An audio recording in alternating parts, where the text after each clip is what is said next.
여러분 안녕하세요. 오늘 영상에서는 알면 알수록 참 신기한 손가락 속에 감추어진 그런 오행의 기운을 알아보겠습니다. 손가락이 5개인 것도 오행의 원리에서 보면 참 신기한데요. 각 손가락은 또 각기 그 오행도 함께 부여되어 있죠. 순서대로 말씀을 드리면 엄지손가락은 오행이 목이고요. 또 검지손가락은 불을 의미하는 화입니다. 중지는 흙을 의미하는 토이고요. 또 네 번째 손가락 약지는 오행이 금을 의미합니다. 또 5째 손가락은 소지라고 하는데요. 오행이 불을 의미하죠. 여러분들 엄지손가락을 한번 보시죠. 모습들이 어떠한가요? 엄지손가락에 그 큰 상처가 있다거나 또 많이 밖으로 그렇게 휜 분들이 계시다면 육신의 덕, 즉 부모덕이 약하다고 하는데요. 엄지는 그 부모나 또 조상의 의미가 담겨져 있습니다. 제가 처음에 설명드릴 때 엄지의 오행이 목이라고 말씀을 드렸는데요. 이 오행이 목이라고 할 때 여러분들은 그 나무의 성장을 한번 연상해 보시기 바랍니다. 나무는 그 위로 뻗어가려는 그런 상징을 의미하거든요. 진취적인 어떤 힘, 또 역동적인 그런 힘의 방향성을 동시에 의미한다고 봐야죠. 꿈과 의지가 아주 큰 사람 또는 실제로 추진력과 강단이 있는 사람들이 이 엄지손가락이 아주 길고 굵습니다. 조금 유난히 다른 사람보다 좀 짧은 경우라면 추진력이 또 반대로 좀 약한 그런 성격으로 보시면 되겠죠. 우리가 살면서 상대방이나 또 자녀가 아주 대견하게 느껴질 때 엄지척을 하는데요. 이것은 결국 당신의 그런 진취적인 힘이 혹은 추진력이 아주 멋져라는 그런 표현이 될 수가 있겠죠. 풍수적인 해석에서 본다면요. 우리가 사회에서 사용하는 그런 의미가 풍수적인 접근으로도 큰 차이가 없는 그런 경우에 해당이 되겠죠. 엄지손가락을 제가 부모나 또 조상을 의미한다고 했으니까요. 우리가 그 살면서 또 일하면서 엄지를 다치거나 또 엄지가 아플 때 또 엄지의 그 피부과적인 그런 치료라도 좀 필요할 때는 그래서 그런 경우에는 부모에게 혹은 조상에게 뭔가 좀 걱정거리나 신경 쓸 일이 생길 수 있다는 것을 암시한다고 봐야죠. 우리가 풍수를 응용하는 방법은 돌아가신 부모님이 생각이 난다든지 혹은 고령인 그런 부모님의 건강을 기원할 때 하루에 좀 한두 번씩 이렇게 엄지손가락을 다른 손가락으로 이렇게 감싸주는 그런 행동을 하면서 또 부모님의 건강을 기원해보는 이런 것 한번 추천해드리고 싶고요. 우리가 재물복의 크기도 또 손가락을 통해서도 가늠을 할 수가 있는데요. 이 엄지손가락도 마찬가지입니다. 좀 굵고 길면 좀 돈고생 크게 안 하고 산다고 하죠. 다음은 검지손가락 알아보겠습니다. 우리가 그 싸울 때라든지 또 목청도 꾸고 상대방과 아주 화가 나서 논쟁을 할 때 이 검지손가락이 또 자주 등장을 하는데요. 이 검지가 바로 오행상으로도 불이기 때문에 그런데요. 불화, 즉 오행이 화란 이야기죠. 열받을 때 그래서 우리도 모르게 이 검지가 펴지면서 그 화를 표출하게 되는 건데요. 지적질을 한다든지 또 삿대질로 상대방을 강하게 질타할 때 사용되는 이 검지는 오행이 불이라서 그러는지 이 불같은 감정을 표현할 때 어김없이 또 사용되어집니다. 오행 화의 성질이 싸울 때만 사용되는 것은 물론 아니죠. 이 오행 화는 또 너그러운 그런 포용의 의미도 함께 들어 있습니다. 또한 오늘 주제 가운데 하나인 재물발복과도 아주 관련이 깊은데요. 불의 오행은 재물운수의 오행이라고 할 수 있는 이 토를 살찌우는 그런 역할을 하죠. 검지가 곱고 또 아름다운 사람은 사람과의 그런 친화력이 아주 좋고요. 또 주위로부터 그런 평판도 아주 좋은 경우가 많습니다. 반대로 좀 지나치게 짧으면은 냉정한 그런 성격의 소유자가 될 가능성이 많고요. 동시에 좀 성격이 우유부단한 그런 경우도 마찬가지고요. 이 말은 그 검지의 모습이 좀 곧고 뚜렷한 그런 경우라면 의사결정이나 어떤 성격이 좀 투명하고 또 맺고 끊는 것이 아주 확실한 그런 성격으로 보시면 된다는 이야기죠. 다음은 중지손가락인데요. 이 중지손가락은 오행이 토입니다. 이 토의 오행은 동시에 재물운수를 의미하기 때문에 아주 중요한데요. 5개의 손가락 가운데 기운이 가장 많이 나오는 손가락이 이 가운데 손가락입니다.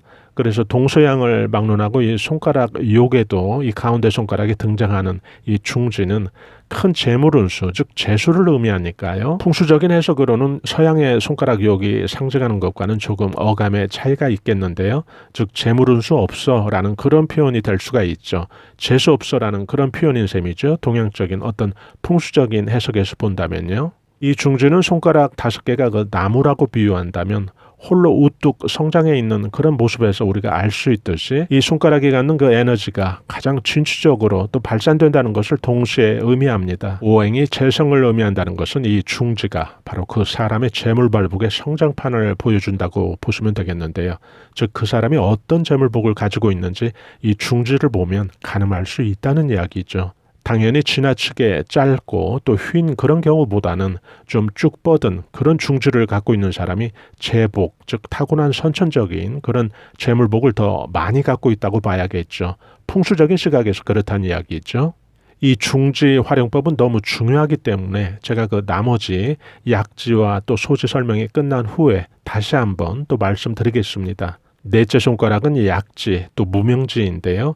이 넷째 손가락의 약지는 오행이 금입니다. 결혼 반지를 끼우는 이 손가락이 오행도 또 같은 금이라는 것도 우연의 일치일까요? 앞서 설명드린 중지가 좀 포괄적인 그런 재물복을 의미한다면 이 약지의 금은 보화를 의미하는 거죠. 동시에 오행의 기운이 갖는 또 오행금의 특징도 있죠. 예를 들어 냉철하고 또 사례 분별이 아주 밝은 또 주관이 확실한 또 지적 탐구가 아주 강한 여러 가운데 리더가 되려고 하는 그런 성품도 동시에 의미합니다. 의리와 정의를 아주 중요한 가치 척도로 삼는 그런 사람들이 대표적으로 이 약지가 곧고 아름답다고 봐야죠. 여성인 경우에는 이 약지가 가늘고 또 곱고 또 길게 생긴 그런 분들은 미적인 어떤 감각과 능력이 아주 탁월하다고 보시면 되겠죠. 그런 분들은 또 패션에 아주 일가견이 있는 그런 분들이 아주 많고요. 또 남자나 여자나 공통적으로 이 약지가 아름다우면 배우자 복이 많다고 합니다. 특히 이 약지는 남녀 관계나 또 이성운을 판단할 때 아주 요긴할 수 있는데요. 오행이 금을 의미하는 이 약지에 약혼 반지나 또 결혼 반지를 끼우는 것은 어떤 의미에서는 오행 상생의 모습은 아니거든요. 왜냐하면 약지의 오행이 원래 금인데요. 다시 그 금의 오행인 반지를 끼운다는 것은 쇠와 또 쇠가 같이 만나서 상극으로 부딪히는 그런 형국이 되는데요. 그래서 그런지 남녀가 사이가 틀어지거나 또 상대가 마음에서 떠났을 때 혹은 마음이 다른 사람에게 향하고 있을 때는 아마도 제일 먼저 슬그머니 약지에 끼워져 있던 반지를 무의식적으로 또 빼게 되는지도 모르겠는데요. 남녀 사이 혹은 부부 사이가 어찌 보면 서로 사이가 좋을 때는 오행이 아주 극끼리 만나도 손가락에 오행과 상극인 그런 반지를 끼워도 소리가 안 나고 교감을 할 수 있다가도 또 서로 사이가 틀어지면 아니나 다를까 서로 쇠와 쇠끼리 만난 것처럼 아주 요란하게 부딪히게 되는 걸 보면 오행의 관점에서 살펴봐도 이해가 되기도 하죠. 수십 년 동안 부부 생활이 유지되는 그런 사이에서도 상극인 손가락에 끼워져 있던 이런 오행 상극의 반지가 변함없이 또 탈없이 끼워져 있다면 또 그리 살아왔다면 그런 분들은 정말 부부애가 아주 남다르게 살아오신 것을 동시에 보여준다고 보면 되겠죠. 그리고 그 비결은 상극이 오행끼리 만나지만은 쇠와 쇠끼리 만나지만은 소리가 안 날 정도라면 두 분 모두 그만큼 서로 함께 노력을 했다는 뜻이겠죠. 오행의 관점에서만 본다면 부부란 것은 결국 서로 소리가 나는 그런 상극끼리 만나서 소리가 나지 않게 배려하고 존중하고 그렇게 사는 것이 아닌가 그런 풍수적인 해석을 해보는데요. 다음은 다섯 번째 손가락 소지인데요. 이 소지의 오행은 물의 자리입니다. 물이죠. 오행이 물이란 뜻인데요. 그래서 그런지 우리가 물맛을 보는 것처럼 우리가 무슨 맛을 느끼려고 할 때 또 이 손가락이 사용되기도 하죠. 우리가 또 약속할 때 이 다섯째 손가락이 많이 사용이 되는데요. 오행의 관점에서 본다면 서로 그 출신이나 출처가 다른 두 물이 합수되는 그런 과정이라고 보면 되겠죠. 자신의 어떤 물의 기운을 상대가 가지고 있는 그런 물의 기운과 합치는 그런 과정인데요. 물이 키우는 것은 또 오행목인데요. 오행목은 발전이나 꿈 그리고 진취적인 어떤 성과나 목표에 대한 어떤 성취를 동시에 의미합니다.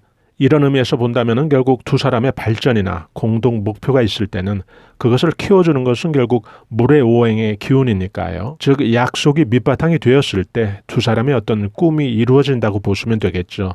여기서 이 약속을 의미하는 이 물의 오행 수의 기운은 수와 수끼리 합쳐졌을 때, 즉 물과 물이 만나면 더 큰 물줄기가 되는 것을 의미하니까요. 발전을 의미한다고 보시면 되겠죠.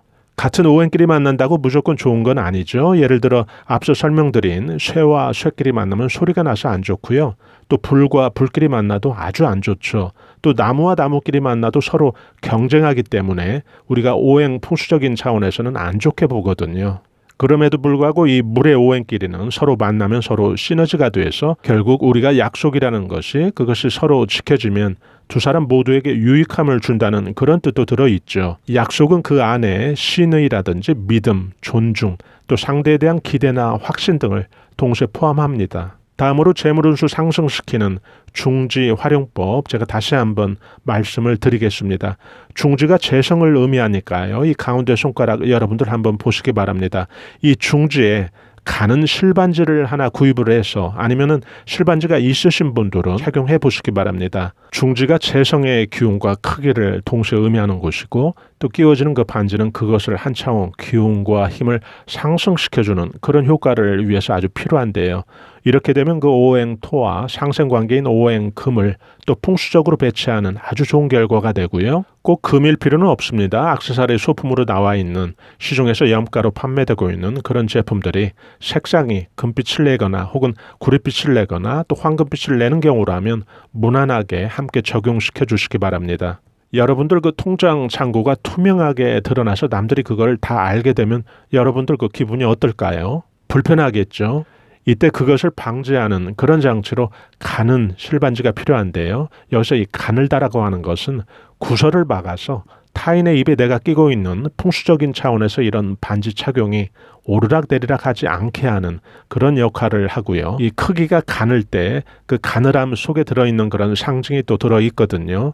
이것은 겸손하게 그러나 실속 있게 재물운수를 모으는 것을 상징을 합니다. 그래서 가는 실반지가 필요한 거고요. 중지의 모습이 재물복이 좀 약하게 생긴 그런 분들이라든지 좀 멋스러운 것도 잡고 타고난 어떤 재물복도 지금보다 좀 한 차원 더 상승시키고 싶은 그런 분들이라면 꼭 해보시기 바랍니다. 오늘 손가락과 반지 풍수 정보가 또 작게라도 이런 정보를 좀 필요로 하시는 그런 분들이 계시다면 그런 분들에게 도움이 되시기를 바랍니다. 저희 감성 수채화 TV에서는 열심히 사는 우리 서민들이 큰돈 들이지 않고 풍수적인 그런 차원에서 오행과 또 풍수의 기운을 통해서 재물발복을 좀 한 차원 상승시키는 그런 정보들을 계속해서 올려드리고 있는데요. 좋아요와 구독으로 또 이런 정보들을 여러분들께서 실시간 무료로 또 편리하게 받아보실 수 있으니까요. 저희는 다음에 더 알찬 그런 풍수 정보로 여러분들 다시 찾아뵙겠습니다. 대단히 감사합니다. 여러분 안녕히 계세요.